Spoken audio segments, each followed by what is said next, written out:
السلام علیکم ورحمۃ اللہ وبرکاتہ۔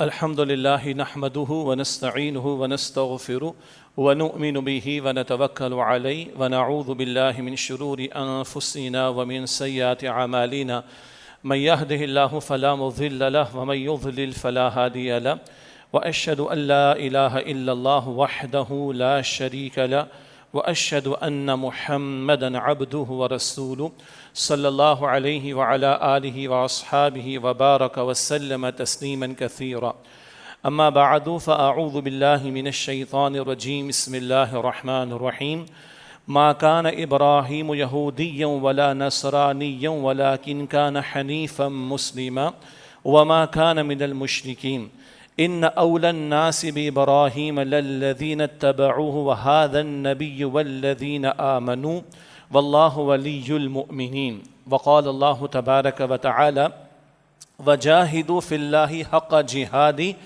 هو اجتباکم وما جعل علیکم فی الدین من حرج ملت ابیکم ابراہیم هو سماکم المسلمین من قبل وفی هذا صدق اللہ العظیم۔ اللہم صلی وسلم علی نبینا محمد رب اشرح لی صدری ویسر لی امری واحلل عقدۃ من لسانی یفقہوا قولی واجعل لی وزیرا من اہلی آمین یا رب العالمین۔ آج کی نشست میں بنیادی طور پر اسرائیل کو منظور کرانے کے حوالے سے مستقل جو کوششیں چلی آ رہی ہیں اور پھر سے ایک مرتبہ اس میں زور و شور سے وزن ڈالا جا رہا ہے اور ابراہیم ایکارڈز کے نام سے ایک مرتبہ پھر مسلم ممالک اور پھر پاکستان سے بھی تقاضا کرنے کی کوشش کی جا رہی ہے کہ اسرائیل کی صہیونی ناجائز ریاست کو قبول کیا جائے۔ گزشتہ جمعے کا خطاب قرآن اکیڈمی کے مسجد لاہور میں تھا، وہاں بھی اس پر مختصر بات ہوئی تھی۔ البتہ یہ معاملہ پھر سے اٹھایا جا رہا ہے، کبھی این جی اوز کے ذریعے یہ بات آتی ہے، کبھی میڈیا میں مختلف پروگرامز میں بات آتی ہے، کبھی امریکہ کی طرف سے بات اٹھائی جاتی ہے، کبھی مسلم ممالک کے کچھ ذمہ داران کی طرف سے بات اٹھائی جاتی ہے، اور گزشتہ چند دنوں میں پاکستان کے چند وزراء کی زبانوں سے بھی یہ بات اٹھتی رہی ہے۔ تو آج ضرورت محسوس ہوتی ہے کہ اس پر کلام بھی ہو، اور دینی اعتبار سے بھی، تاریخی اعتبار سے بھی، اور پاکستان کی تاریخ کے اعتبار سے بھی، بانیان پاکستان کے الفاظ میں بھی اس کو سمجھنے کی کوشش کی جائے کہ آخر ہم مسلمانان پاکستان خاص طور پر کیوں اسرائیل کو قبول نہیں کر سکتے اور کیوں ہمیں اسے قبول نہیں کرنا چاہیے۔ یہ محض کوئی جذباتی مسئلہ نہیں ہے، بلکہ اس کی دینی بنیاد بھی ہے، تاریخی بنیاد بھی ہے، اخلاقی بنیاد بھی ہے، اور حالات بھی ہمارے سامنے کہ جس میں ہم سمجھتے ہیں کہ اس میں ہمارا وزن اس بات پر ڈلنا چاہیے کہ ہم بھرپور آواز اس پر بلند کریں اور اسرائیل کو ہرگز منظور نہ کیا جائے، اس بات کو ہم پروموٹ کرنے کی کوشش کریں۔ ویسے تو حالات بہت سارے ہیں، معاملات پیش آتے رہتے ہیں جس پر کلام ہونا چاہیے۔ دو تین باتوں کی طرف مختصر میں اشارہ کر کے پھر اس موضوع کی طرف آؤں گا انشاءاللہ۔ ماہ محرم الحرام میں ہم نے توجہ دلائی ہے کہ ملک کے اندر ایک فرقہ واریت کی فضا پیدا کر دی جاتی ہے۔ ایک طرف ایک جنگ کا سماں ہوتا ہے اور ایک فرقے کی کچھ رسومات کی بنیاد پر ملک کی صورتحال ایسی ہو جاتی کہ جیسے ملک حالت جنگ میں ہے۔ وہ تو ہم بات کرتے رہے، کر لی ہم نے، لیکن بار بار ہم توجہ دلاتے ہیں کہ گستاخیوں کا سلسلہ رکتا نہیں ہے۔ ایک طرف وہ سوشل میڈیا پر گستاخیاں ہیں جہاں قرآن کریم کے تعلق سے، انبیاء علیہم السلام کے تعلق سے، خود رسول اللہ علیہ السلام کی ذات بابرکات کے تعلق سے، پھر صحابہ کرام کے حوالے سے، پھر اہل بیت کے حوالے سے، یہ گاہے بگائے ہم نے عمومی الفاظ میں اس پر ماضی میں توجہ دلائی، لیکن ہر سال ماہ محرم الحرام میں کہیں نہ کہیں سے کوئی بات اٹھتی ہے اور علل اعلان سوشل میڈیا پر اس کو لایا جاتا ہے، اور صحابہ کرام رضی اللہ تعالی عنہ اجمعین، بالخصوص حضرت امیر معاویہ رضی اللہ تعالی عنہ کے تعلق سے گستاخانہ باتیں، سیدنا ابوبکر صدیق رضی اللہ تعالی عنہ کے تعلق سے، سیدنا عمر فاروق رضی اللہ تعالی عنہ کے تعلق سے، اس پر ہم نے یہ بات بھی بیان کی، اگر کوئی فرقے کے افراد کچھ مقدس شخصیات کی تعریف نہیں کر سکتے، ان کے فضائل بیان نہیں کر سکتے تو نہ کریں، کوئی مسئلہ نہیں، لیکن زبان درازی تو نہ کریں، بد کلامی تو نہ کریں، برے الفاظ تو استعمال نہ کریں، مگر ہمارے ریاستی اداروں کی جانب سے کوئی ایکشن نہیں لیا جا رہا. ہاں ہمارے مقتدر طبقات ہیں، ہمارے حکمراں ہیں، ان کے مفادات پر ضرب پڑتی ہو، ان کی غلط باتوں پر توجہ دلائی جاتی ہے تو یہ ایکشن بھی لیتے ہیں، اور اس سے آگے بڑھ کر بھی ایکشن لیتے ہیں. اٹھا لیا جانا، گرفتار کر لیا جانا، اور گھرانے سے افراد کو اٹھا لیا جانا، اور چادر و چار دیواری کا تقدس پامال کیا جانا، یوٹیوب چینلز قبل کر دیا جانا، یہ تو ہمیں دکھائی دے رہا ہے. مگر رسول اللہ علیہ السلام کے صحابہ کرام کے بارے میں گستاخیاں کرنے والوں کو کوئی سزا نہیں دی جا رہی، نہ اس پر کوئی روک لگائی جا رہی ہے. یہ وہ شے ہے کہ جو جذبات کو پھر پروان چڑھاتی ہے اور نتیجتاً انتشار معاشرے کے اندر پیدا ہوتا ہے.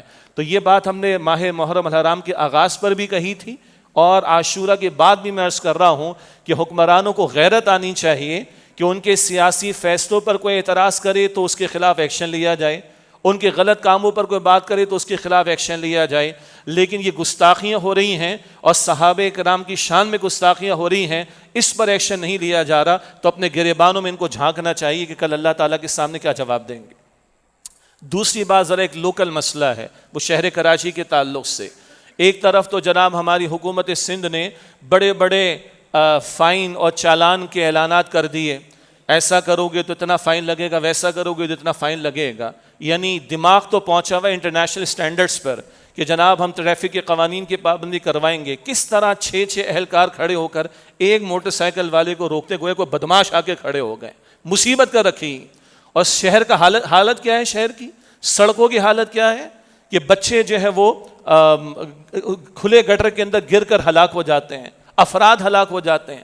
سڑکوں کی حالت ایسی ہے کہ کوئی تباہ شدہ زمین کے اوپر ہم رہ رہے ہوں. یعنی ایک عجیب بات ہے، تمہارے گھروں کے اندر عیاشیوں کے سامان، تمہاری ساری جو ہے وہ عیاشوں کے سامان چلتے رہیں اور عوام کو جینے کا حق بھی نہ دیا جائے. تھوپے وہ اسٹینڈرڈز جائیں جو انٹرنیشنل ہیں، اور شہر کا حالت کیا ہے، انتہائی سڑکیں ناکارہ. ایون ڈی ایچ اے کا حال کیا ہے، ابھی سڑکوں پر آپ نے بارش کے دنوں میں دیکھ لیا 3 مرتبہ یہاں پر کتنا کام ہوا ہے. ڈی ایچ اے کراچی کی ہم بات کر رہے ہیں، کیا حالت ہے ہماری. عجیب بات ہے. یعنی تمہیں عوامی نظر آتی ہے لوٹنے کے لیے اور ٹیکسز وصول کرنے کے لیے. وفاقی حکومت کی سطح پر آ جائیں، ایف بی آر کا یہ ٹارگٹ، ایف بی آر کا وہ ٹارگٹ ہے. سب سے زیادہ ٹیکس کس کا کلیکٹ ہوا؟ سیلریڈ پرسن کا. میں بھی شامل، آپ میں سے بھی اکثر لوگ شامل. اور بڑے بڑے تجارت کرنے والے، ان کے اوپر کوئی ٹیکسز کا معاملہ نہیں، کوئی وصولی کا معاملہ نہیں. عوام ہی رہ گئی ہے وصول کرنے کے لیے، جبر کرنے کے لیے. غور کرنا چاہیے. ابھی جب بڑے مخصوص ایام آتے ہیں، یعنی معروف ایام آتے ہیں، تو ہمارے حکمرانوں کی طرف سے بڑے پیارے پیارے کوٹیشنز آتے ہیں. یکم محرم الحرام، حضرت عمر فاروق رضی اللہ تعالیٰ عنہ کا دور بڑا سنہرا دور تھا، بڑا خوبصورت دور تھا، بڑا گڈ گورننس کا دور تھا. بھئی تھا، کس نے انکار کیا ہے؟ تم کیا کر رہے ہو آخر؟ یہ صرف بیانات دینے کے لیے معاملات ہیں، یا تمہارے پاس جو اختیار ہے اس کے مطابق تم اللہ کے کل جواب دے بھی ہوگے؟ سیدنا حسین کا معاملہ آ جائے، شہادت حسین، شہادت امام عالی مقام، کیا بلند شہادت تھی، کیا بلند درجہ ان کا، اور کس طرح انہیں ظلم کے خلاف بات کی. یہ ہمارے حکمرانوں کی طرف سے کوٹیشنز آتی ہیں ان چھٹی کے ایام کے اندر یا ان مواقع پر. اور خود جو ظلم کر رہے ہیں، عوام کے لیے زندگی دوبر کر رکھی ہے. خدا کے بندو، اللہ کو جواب دینا پڑے گا. وہ جو لیاری میں سانحہ پیش آیا، 27 شہادتیں ہو گئیں. ہاں، یہ تو ایک بلڈنگ کا معاملہ ہے. کتنی بلڈنگوں کو آپ نے اپروول دیا ہے، اور کس قدر ناجائز طریقے پر دیا ہے، اور کس طرح اسٹینڈرڈز جو طے شدہ ان کے بغیر بلڈنگیں بنی گئیں، کوئی پوچھنے والا نہیں. لیکن جب کوئی معاملہ آتا ہے تو اس کے بعد جو ہے وہ آوازیں آنا شروع ہوتی ہیں، اس کے بعد ضابطے کی کارروائی ہوگی، کوئی کسی کو پوچھنے والا نہیں. بارہ یہ میں نے اشارہ کرنا چاہا، 3 باتیں میں نے عرض کی تھیں. ایک، یہ گستاخوں کے خلاف یہ حکومت کو ایکشن لینا چاہیے، یہ دینی تقاضا ہے ہماری، یہ ہماری ایمانی غیرت کا تقاضا ہے. دوسری بات یہ کہ عوام پر ہی ساری ٹیکسز کا بوجھ ہے، عوام پر ہی سارے جبر کا معاملہ ہے. لیکن جو اشرافیہ ہے، معاشرے کے خوشحال طبقات ہیں، ان میں ہمارے حکمراں اور ایلیٹ کلاس بھی شامل ہے، ان سے وصولی کے معاملات اتنے دکھائی نہیں دیتے.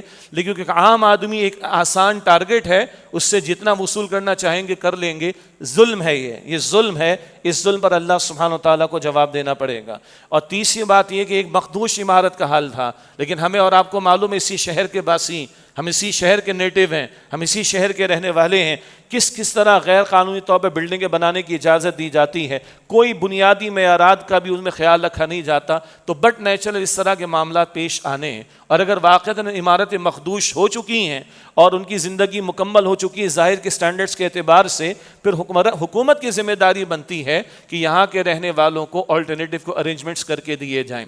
بہرحال یہ ہم سب کے مشترکہ مسئلے ہیں اور ان پر بھی کلام ہونا چاہیے، کیونکہ دینی طبقات سے ایک شکوہ یہ بھی ہوتا ہے کہ باقی سب باتیں ہوتی ہیں، ان معاملات پر کلام نہیں ہوتا۔ تو یہ معاملات کو دین سے باہر نہیں ہیں، ظلم ہے تو ظلم ہے، کہیں بھی ہو اس کے خلاف ہمیں بات کرنی چاہیے، اور اگر ایک طبقے کو نوازا جا رہا ہو اور عوام الناس کو ظلم و ستم کا نشانہ بنایا جا رہا ہو تو یہ بھی ظلم ہے اور اس کے خلاف بھی بات ہونی چاہیے۔ یہ تو 3 مختصر باتیں تھیں جو مجھے آپ کے سامنے رکھنی تھیں۔ اب آئیے آج کے موضوع کی طرف۔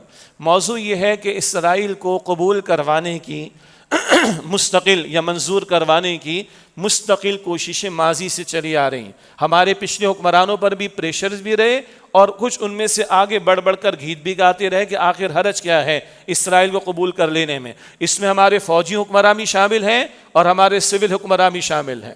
یہ اکراس دا بورڈ یہ معاملہ چلتا رہا، اٹھتا ہے دبتا ہے، اٹھتا ہے دبتا ہے، اور ہر تھوڑے عرصے کے بعد اس کو اٹھایا جاتا ہے یہ دیکھنے کے لیے کہ مسلمانوں میں کوئی جذبات باقی بھی ہیں یا نہیں، تاکہ جب یہ جذبات ختم ہو جائیں اور یہ روح بالکل ان کی مردہ ہو جائے تو پھر وہ اسرائیل کو قبول کرنے کا معاملہ اور اس سے آگے بڑھ کر پھر وہ گریٹر اسرائیل کے منصوبے بھی آگے بڑھتے چلے جائیں گے۔ اس تناظر میں ہم چاہیں گے کہ آج کچھ دینی اعتبار سے، تاریخی اعتبار سے، بانیان پاکستان کے کوٹیشنز کے اعتبار سے، کچھ اخلاقی پہلو کے اعتبار سے کلام ہو، اور یہ چیز ہماری یاد دہانی کا بھی، ہماری لرننگ کا بھی ذریعہ بنے۔ اور اگر یہ پریشر ڈیولپ ہو رہا ہے تو پھر ہماری طرف سے بات بلند ہونی چاہیے کہ قطعاً اسرائیل کو قبول نہ کیا جائے۔ آئیے بات شروع یہاں سے کرتے ہیں کہ آج کل ابراہیم ایکارڈز کی بات چل رہی ہے۔ اول تو انگریزی زبان میں بعض مرتبہ بدتمیزی بہت زیادہ دکھائی دیتی، کتنا پیارا نام ابراہیم، اور یہ دنیا کی ہر زبان میں معروف ہے کہ ایک زبان کی خاص اصطلاح ہوتی ہے تو اسی کو دوسری زبان میں استعمال کیا جاتا ہے، لیکن بگڑے ہوئے نام ہیں۔ ابراہیم کو ابراہم یہ کر دیا ہے، سلیمان کو سولومن یہ کر دیا ہے، عجیب لگتا ہے یہ بہرحال۔ لیکن تاثر کیا دیا جا رہا ہے؟ بھائی ابراہیم ایکارڈ ہے، ابراہیم علیہ السلام کو ماننے والے ہیں، وہ ایک مشترکہ بات کے اوپر اتفاق کر لیتے، اس میں حرج کی بات کیا ہے؟ کتنا شوگر کوٹڈ معاملہ ہے۔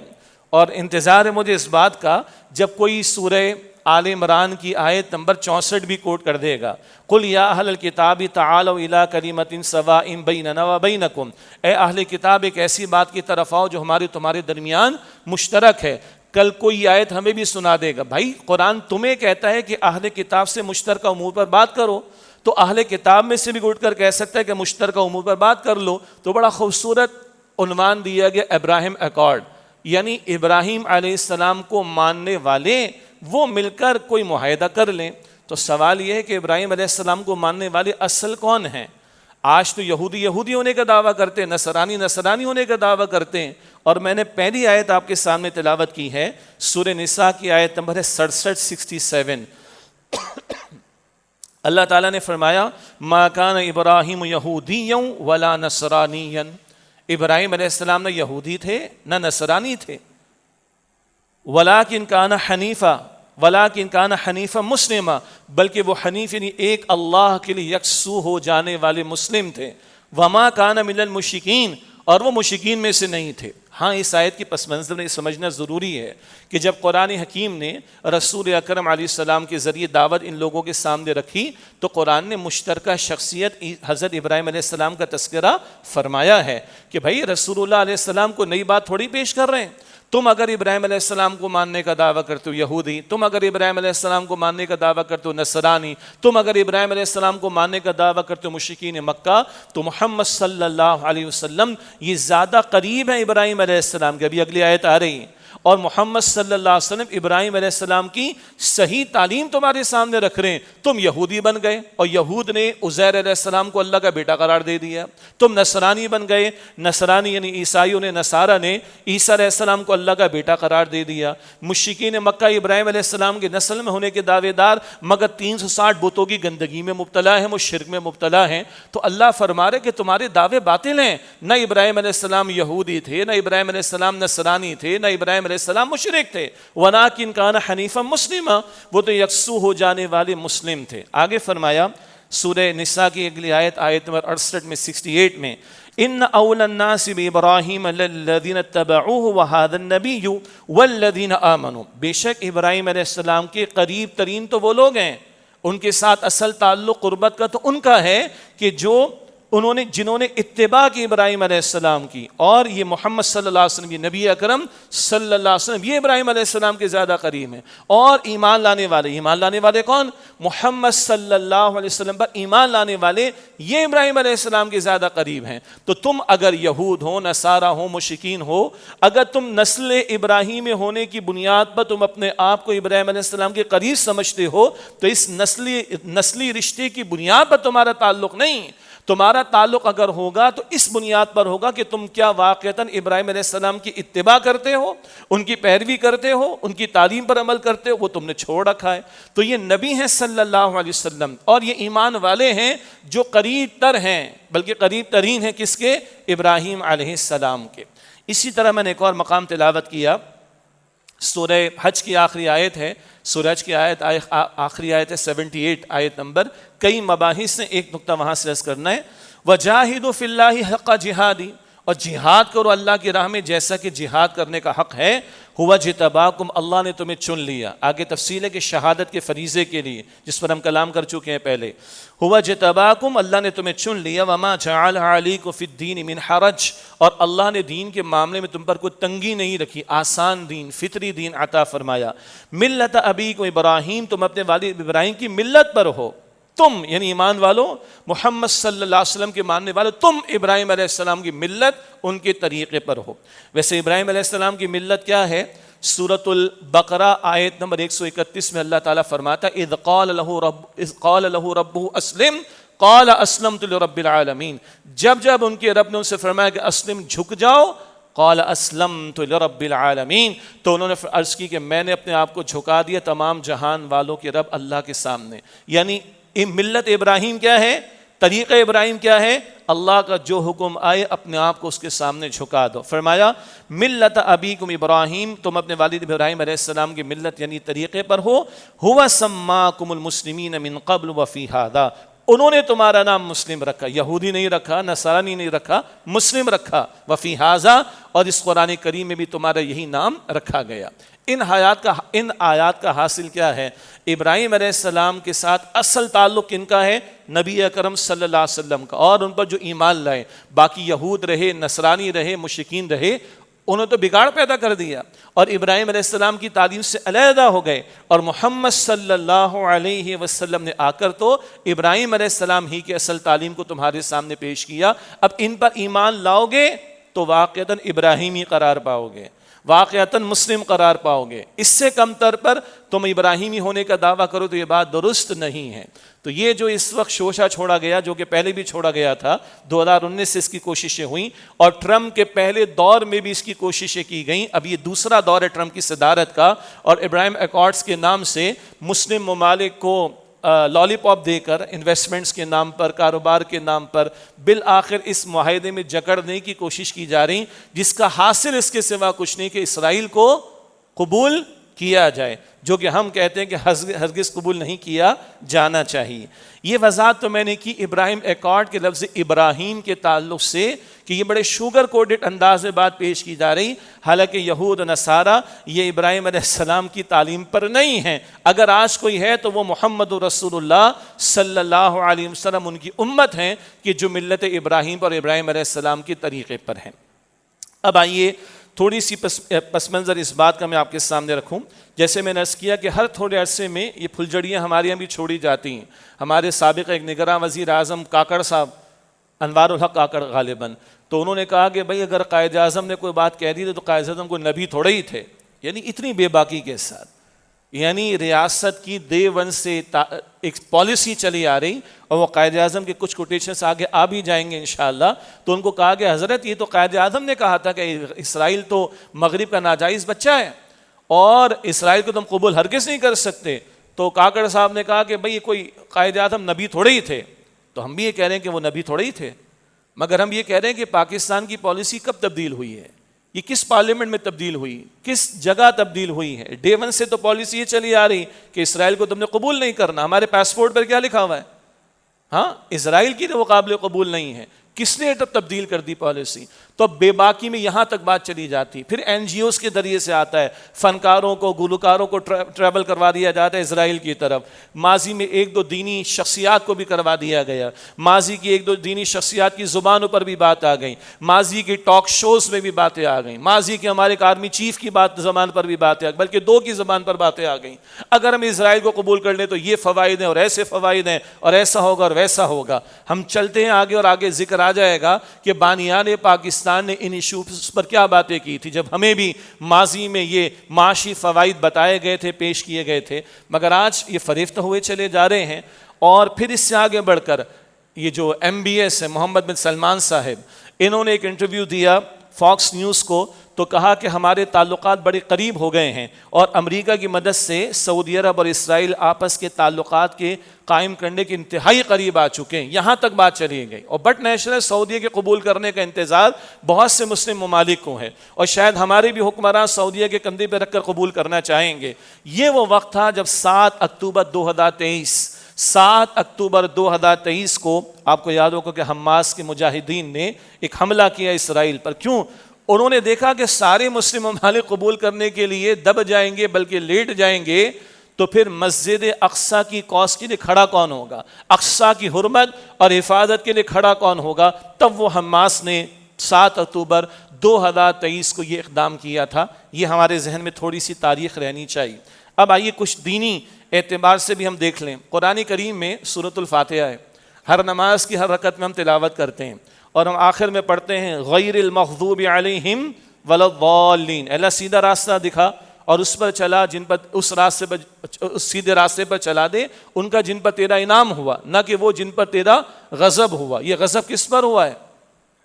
سورۃ البقرہ میں ذکر ہے غضب ہوا یہود پر, اور اللہ کے رسول علیہ السلام کی واضح حدیث مسند احمد میں آپ نے فرمایا کہ مغضوب علیہم سے مراد یہود ہیں. تو ہمیں تو ہر نماز کی حرکت میں یاد دلایا جا رہا ہے ان کے راستے پر نہ چلنا. یہ مغضوب علیہم ہے, یہ وہ قوم ہے جس پر اللہ تعالیٰ کا غضب ہوا ہے. یہ یہود, ان پر اللہ تعالیٰ کا غضب ہوا. یہ ہر نماز کی ہر رکعت میں مسلمانوں کو یاد دہانی کرائی جا رہی ہے. قرآن کریم کی ایک آیت ان دنوں میں ہم نے بار بار پیش کی ہے, سورۃ المائدہ کی آیت نمبر 82 ہے, 82. اللہ تعالیٰ فرماتا ہے لَتَجِدَنَّ أَشَدَّ النَّاسِ عَدَاوَةً لِلَّذِينَ آمَنُوا الْيَهُودَ وَالَّذِينَ أَشْرَكُوا. ایمان والوں کی دشمنی میں تم شدید ترین کسے پاؤ گے؟ یہود کو نمبر 1, اور وہ جنہوں نے شرک کیا. دور نبوی میں بھی یہود اور مشرکین کا گٹھ جوڑ تھا, آج بھی یہود اور ہنود, ہندو جنہیں کہتے ہیں, مشرک آج کے تو وہ ہیں, آج بھی یہود کا اور ہندوؤں کا گٹھ جوڑ موجود ہے, مشرکوں کا گٹھ جوڑ موجود ہے. نتن یاہو اور مودی ایک ہی پیج پر ہیں پاکستان کے بارے میں. تو اسلام دشمنی میں, مسلمانوں کی دشمنی میں, ایمان والوں کی دشمنی میں قرآن کریم بتاتے ہیں سب سے بڑھ کر تم دشمن کسے پاؤ گے؟ یہود کو اور وہ جنہوں نے شرک کیا. اسی طرح آپ اور ہم قرآن کریم میں سورۃ البقرہ کا مطالعہ کرتے ہیں. یہاں مسجد جامع القرآن ہے, سینکڑوں لوگوں کے علم میں ہے. ہر سال ماہ رمضان المبارک میں دورہ ترجمہ قرآن کا اہتمام ہوتا ہے, پھر پورے پاکستان میں ہوتا ہے. قرآن پاک کے ترجمے تشریح سے کم سالانہ ہم یہاں پر گزرتے ہیں. جب ہم سورۃ البقرہ کا مطالعہ کرتے ہیں تو 150 آیات کے بعد نبی اکرم علیہ السلام کی امت سے براہ راست خطاب ہوتا ہے. مشہور آیت ہے البقرہ آیت نمبر 153 153, یا ایھا الذین آمنوا استعینوا بالصبر والصلاۃ, اے ایمان والو صبر اور نماز کے ذریعے مدد حاصل کرو. یہ البقرہ کی آیت 153 ہے.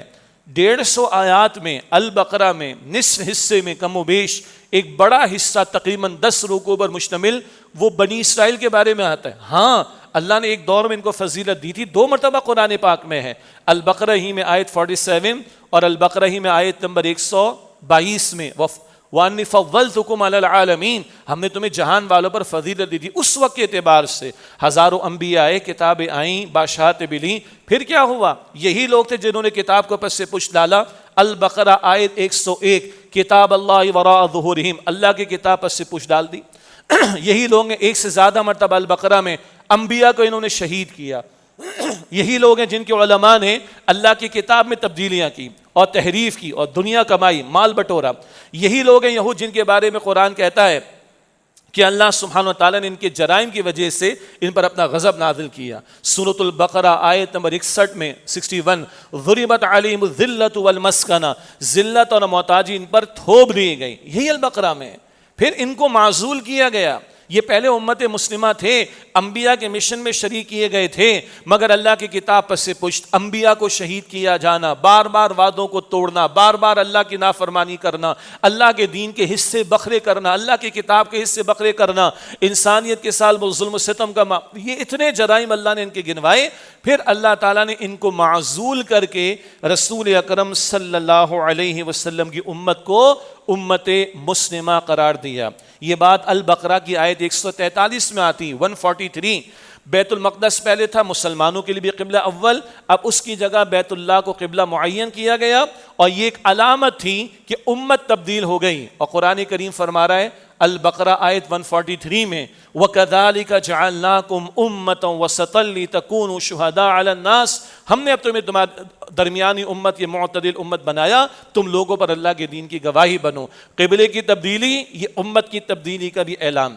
اسی طرح یہ جو ابراہیم ایکارڈ میں حضرت ابراہیم علیہ السلام کا ذکر کر کے شوگر کوڈڈ انداز میں مشترکات کی باتیں کی جا رہی ہیں، قرآن کریم سے پوچھیے البقرہ کی آیت نمبر 124۔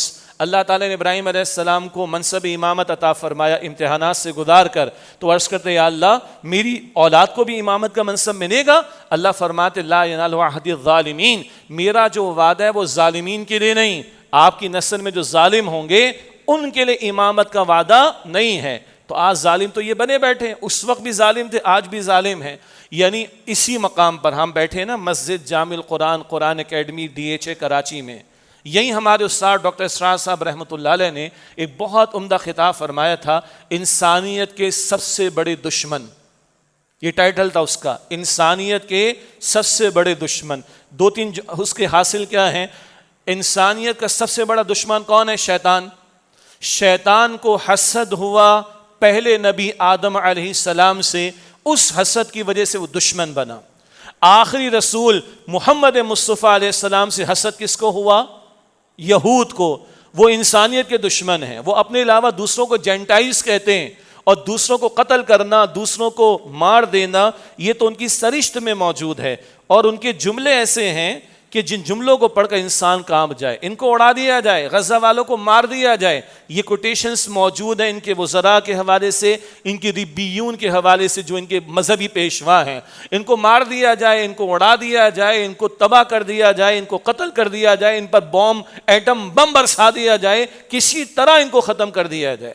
اب پرسوں میں نے میڈیا پر بہت کچھ آتا ہے، آپ کے پاس بھی آتا ہے، میرے پاس بھی آتا ہے، ایک بچی کو 255 بلٹس مارے ہیں ایک یہودی فوجی نے، ایک بچی کو 255 بلٹس مارے، 255 bullets right into just one body of a girl۔ Allah اکبر کبیرہ، یہ انسان ہے، لوگ یہ انسان کہلانے کے مستحق ہیں۔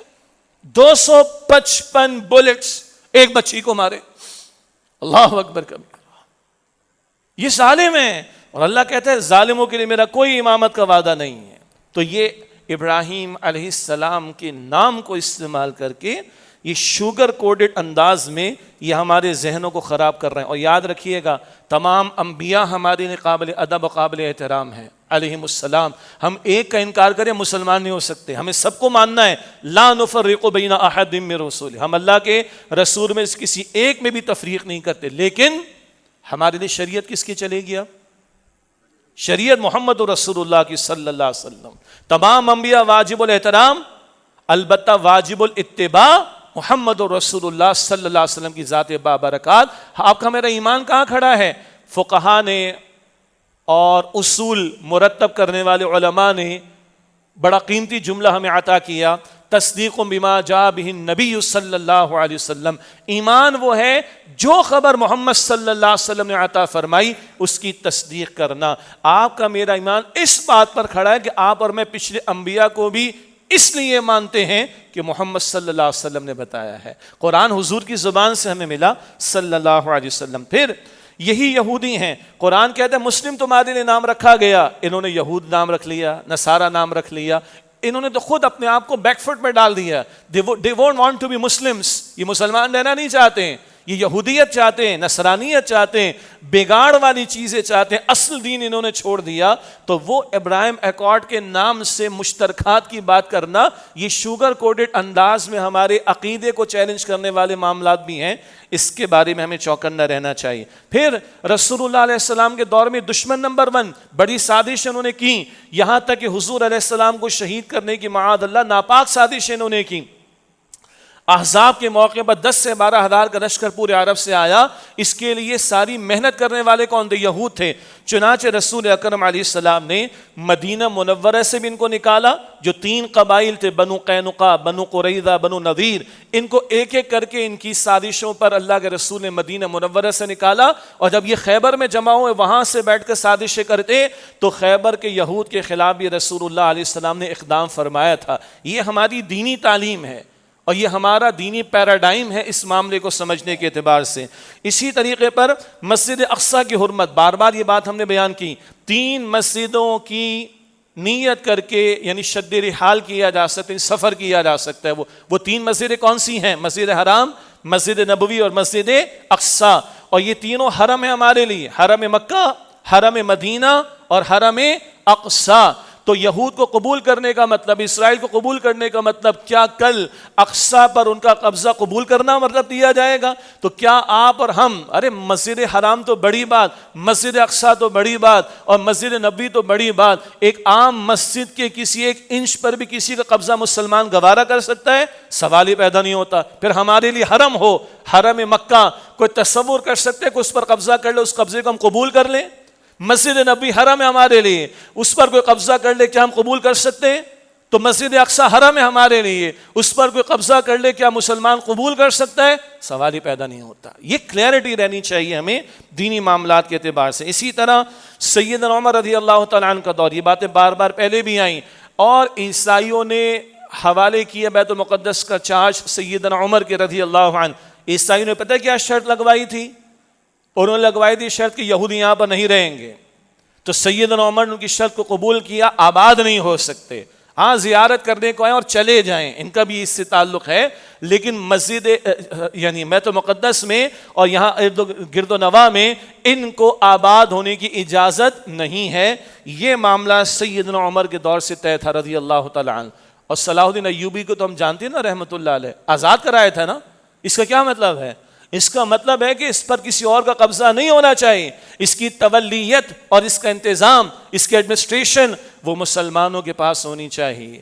آگے وقت ہوا تو اقبال کا کوٹیشن میں سنا دوں گا. معراج کا واقعہ بتاتا ہے کہ بیت المقدس کی تولیت اور انتظام کس کے پاس ہونا چاہیے؟ مسلمانوں کے پاس. اب 3 احادیث سنیں، یہ دینی پیراڈائم میں بات ہے. اللہ کے رسول علیہ السلام کی 3 احادیث. پہلی روایت مسلم شریف میں ہے، آپ نے فرمایا ہے کہ تم جزیرۃ العرب میں جہاد کرو گے. جہاد یہاں قتال کے معنی میں ہے، اور قرآن میں بھی استعمال ہوتا ہے، جیسے کہ سورہ توبہ میں گو کہ جہاد وسیع معنی میں استعمال ہوتا ہے، البتہ قتال کے معنی میں بھی استعمال ہوتا ہے. یہاں قتال کے معنی میں تم جزیرۃ العرب میں جہاد کرو گے اور اللہ فتح عطا فرمائے گا. تو سرزمین عرب پر جہاد ہوا، قتال ہوا، اللہ کا دین غالب ہوا. پھر فارس ایران سے جہاد کرو گے، اللہ تعالیٰ فتح عطا فرمائے گا. پھر روم سے جہاد کرو گے، اللہ تعالیٰ فتح عطا فرمائے گا. تو سیدنا عمر کا دور، خلفائے راشدین کا دور، یہ علاقے بھی مسلمانوں کو مل گئے. پھر کیا ہوگا؟ پھر تم دجال سے جہاد کرو گے، پھر تم دجال سے جہاد کرو گے، اللہ تعالیٰ اس کے خلاف بھی فتح عطا کرے گا. دجال نے کدھر نکلنا ہے؟ اسی علاقے میں آنا ہے. کس کا جو ہے وہ لیڈر بن کے آئے گا؟ یہود کا لیڈر بن کے آئے گا. اور اس کے لڑنے کے لیے فوجوں نے کہاں سے جانا ہے؟ خراسان کے علاقے سے، جس میں پاکستان کا شمالی علاقہ بھی شامل ہے. تو ابھی دجال سے تو قتال باقی ہے، اور اللہ کے رسول نے فرمایا کہ اللہ تعالیٰ اس کے خلاف بھی فتح عطا فرمائے گا. یہ مسلم شریف کی روایت. اگلی روایت بھی مسلم شریف میں حضور نے فرمایا صلی اللہ علیہ وسلم، قیامت قائم نہیں ہوگی حتیٰ کہ مسلمان یہودیوں سے قتال کریں گے. ابھی باقی ہے، مسلمان انہیں قتل کریں گے. اس وقت یہودی پتھر اور درخت کے پیچھے پیچھے چھپے گا. اس وقت یہودی پتھر اور درخت کے پیچھے چھپے گا، تو وہ پتھر اور درخت پکار کر کہے گا مسلمان، اللہ کے بندے، یہ یہودی میرے پیچھے ہے، آؤ اور اسے قتل کرو. البتہ غرقد کا درخت نہیں کہے گا. غرقد ایک درخت ہے، اور آج بڑے پیمانے پر اسرائیل میں اس کی پلانٹیشن ہوئی. ہم لوگ نہیں پڑھتے بھائی، وہ پڑھے بیٹھے ہیں. ہمیں مستحضر نہیں چیزیں یاد نہیں یا بیان نہیں ہوتی، انہیں اچھی طرح پتہ ہے. تو لکھا ہے کہ البتہ غرقت کا درخت نہیں کہے گا کیونکہ وہ یہودیوں کے درختوں میں سے ہے اور بہت بڑے پیمانے پر اسرائیل میں غرقت کی پلانٹیشن کی جا چکی ہے. یہ اللہ کے رسول کی واضح حدیث ہے صلی اللہ علیہ وسلم. اچھا مسلمان جا کے یہودیوں سے جنگ کریں گے اور ایک ایک درخت و پتھر پکارے گا تو کون سے مسلمان بھی جائیں گے؟ سنیں اگلی حدیث ہے جامع ترمذی میں. حضور نے فرمایا صلی اللہ علیہ وسلم خراسان سے سیاہ جھنڈے نکلیں گے, انہیں کوئی نہیں روک سکے گا یہاں تک کہ انہیں بیت المقدس میں نصب کیا جائے گا. یہ خراسان بار بار ہم نے کہا اور بار بار ہم کہیں گے, اگر بار بار اسرائیل کے قبول کرنے کی بات آئے گی تو ہم پاکستان والوں کو خراسان یاد دلائیں گے. رسول اللہ علیہ السلام کے دور کا خراسان کچھ حصہ ایران کا, بڑا حصہ افغانستان کا اور پاکستان کے شمالی علاقہ جات, یہ خراسان تھا رسول اللہ علیہ السلام کے دور کا. حضور نے فرمایا یہاں سے سیاہ جھنڈے لشکر نکلیں گے جن کے جھنڈے ان کا کلر بلیک ہوگا, یہ جھنڈے لے کر لشکر چلیں گے اور جناب مہدی کی نصرت کو جائیں گے. جناب مہدی کی نصرت بھی ہوگی, جناب عیسیٰ علیہ السلام بھی تشریف لائیں گے اور دجال کس کے ہاتھوں قتل ہوگا؟ عیسیٰ علیہ السلام کے ہاتھوں قتل ہوگا. تو یہ جو کل مستقبل میں فوجوں نے جانا ہے وہ ادھر سے جانا ہے, تو ادھر والے کیا اسرائیل کو قبول کریں گے؟ وہ تو جا کے قتل کر دے کر یہود کو, آزاد کرانا اقصی کو, غالب کرنا اللہ کے دین کو. اندازہ کریں اس چیز کو, سوچیں اس چیز کو, یہ کلیئرٹی ہمارے اندر ہونی چاہیے. بچے اگر بیٹھے ان کو سمجھنا چاہیے, ان کے دل و دماغ میں بات بیٹھنی چاہیے. اللہ تعالیٰ ہمیں اس کا یقین عطا فرمائے. یہ تو تھا ذرا دینی پیراڈائم میں کچھ آیات قرآنی اور کچھ احادیث مبارکہ کا تذکرہ. پاکستان کے موقف کے حوالے سے بانی تنظیم ڈاکٹر صاحب فرماتے تھے رحمۃ اللہ علیہ, بات ہم نے بیان کی ہیں, پاکستان علاج ہے اور اسرائیل مرض ہے. علاج پہلے آیا 1947 میں پاکستان اور اسرائیل بنا 48 مئی میں, پاکستان اس کا علاج ہے. اور یہ بات قائد اعظم نے پہلے دن سے ہمیں سمجھا بھی دی ہے. اسی طریقے پر قائد اعظم کے تعلق سے ریسنٹ پاس میں ٹریبیون ایک ہمارے انگلش نیوز پیپر نکلتا ہے, اس کی 22 نومبر 2023 کی اشاعت جو پبلیکیشن ہے اس میں بھی بات نوٹ کی گئی ہے کہ 1939 گول میز کانفرنس ہوئی تھی, راؤنڈ ٹیبل کانفرنس اسے کہا جاتا ہے. قائد اعظم نے ڈیلیگیشن کو بھیجا کہ جو برطانیہ کی گورنمنٹ گول میز کانفرنس کروا رہی ہے, round table conference, Quaid Azam نے, ابھی تو پاکستان نہیں بنا, 1939 کی بات ہے, یہ قائد اعظم نے یہاں سے ڈیلیگیشن کو بھیجا اور مفتی اعظم فلسطین تھے امین الحسینی صاحب, ان کو قائد اعظم کا پیغام پہنچایا جائے. وہ کیا ہے کہ آگاہ کر دیں کہ برطانیہ کا وائٹ پیپر حقائق کے منافی ہے جس میں اسرائیلی ریاست کے قیام کی بات کی گئی. یہی برطانیہ تھا جس نے بیلفور ڈکلیریشن کے ذریعے یہود کو یہاں آباد کرنے کی کوششیں شروع کی اور بعد میں 1948 میں امریکہ بھی شامل ہوا اور یہ ناجائز ریاست کو تسلیم کروایا گیا.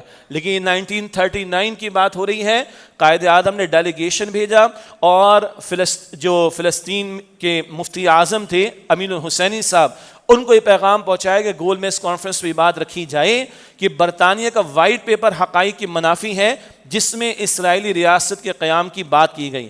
قائد اعظم نے زور دے کر کہا کہ وہاں صرف ایک ہی ریاست قائم ہونی چاہیے. سن لیں ذرا, وہاں صرف ایک ہی ریاست قائم ہونی چاہیے اور وہ فلسطینی ریاست ہے. انہی وہاں فلسطین کے مسلمانوں کی اکثریت ہے. یہ 2 اسٹیٹ تھیوری جو آ رہی ہے نا, قائد اعظم نے کہا ایک ہی ریاست ہونی چاہیے.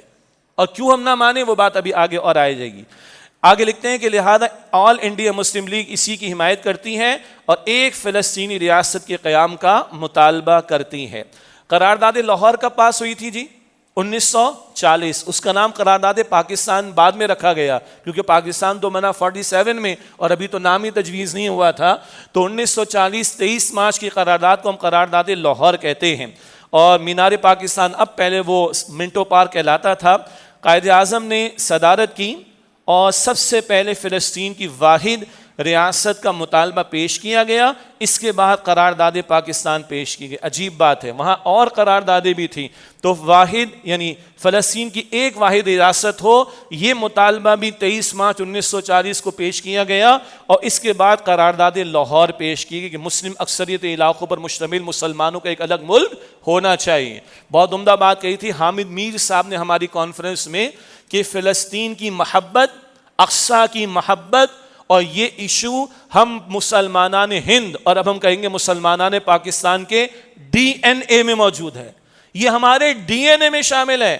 جس دن ہم قرارداد لاہور پیش کر رہے ہیں، جو مستقبل میں قرارداد پاکستان قرار پائی، اسی دن کیا قرارداد پیش ہو رہی ہے؟ ایک آزاد فلسطینی ریاست کی قرارداد پیش ہو رہی۔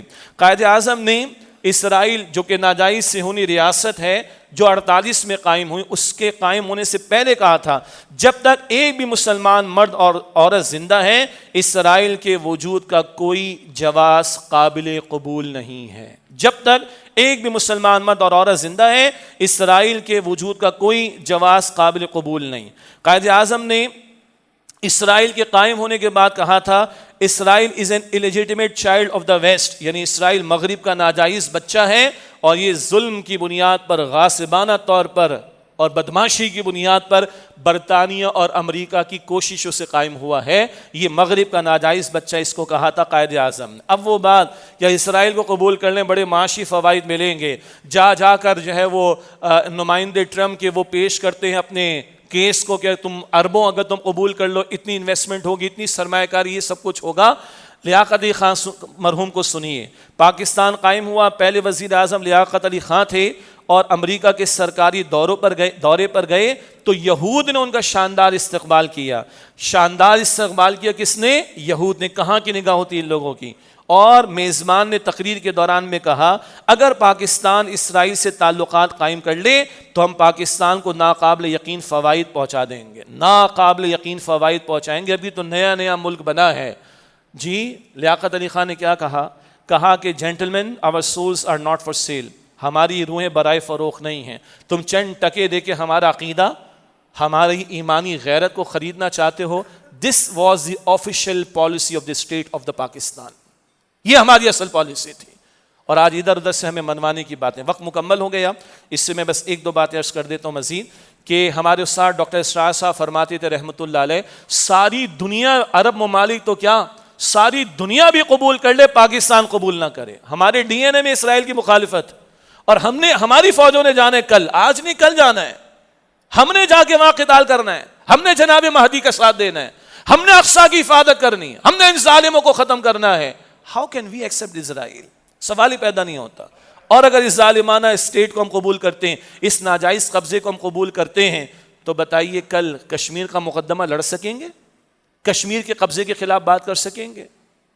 اللہ اکبر کبیرہ۔ یہ ہے جو ہم سمجھتے ہیں کہ ان بنیادوں پر ہمیں بات چلانی چاہیے۔ ہم تنظیم اسلامی کے پلیٹ فارم سے مستقل بات کر رہے ہیں، سوشل میڈیا پر بھی کریں گے، پبلک فورمز پر بھی کریں گے، اور جو اللہ نے توفیق دی ہم عوام سے، علماء سے، سیاسی دینی جماعتیں ہی نہیں، سیاسی جماعتوں سے بھی کہیں گے، حکمرانوں کو بھی کہیں گے، یہ اپنے اس موقف کو ہم ذرا گو تھرو کر لیں۔ ہاؤ کین پاکستان ایکسپٹ اسرائیل؟ سوال ہی پیدا نہیں ہوتا۔ وآخر دعوانا ان الحمد للہ رب العالمین۔